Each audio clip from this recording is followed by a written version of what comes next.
ang ganda. Ito yung bago ng Evo Helmet Philippines. So bago tayo mag-Manila, boss.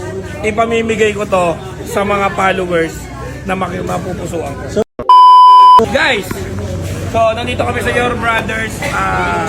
Dito kami tumuloy. Papunta kami ngayon ng Nuestra and Cagsawa. Yung gagamitin nating helmet, papakita ko. Ito yung bagong Evo SRX helmet. Ayan o, bagong labas to guys.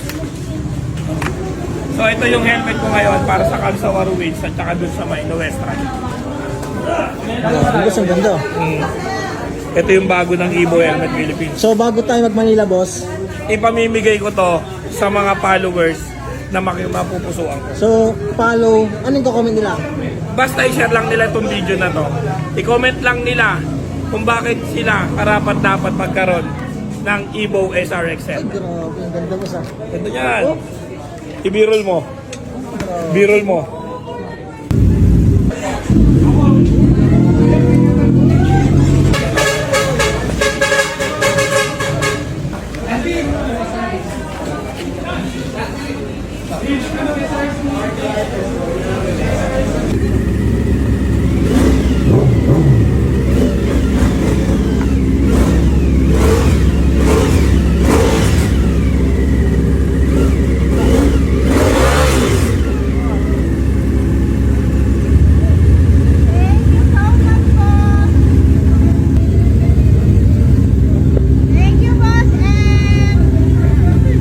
Guys, andito na kami sa Legazpi ngayon. Ang etong nasa likod ko is siya pala yung Shrine of Nuestra Señora de Salvacion Rotonda. So, ang laki niyan guys is 15 meters tall high.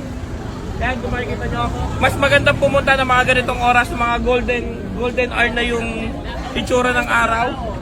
Ayan, ganyan na. Yung pa-sunset na siya kasi mas napipil mo o mas nakikita mo na kung gaano kaganda yung mayon. Kasi siyempre si Nuestra Señora. Guys, tingnan mo.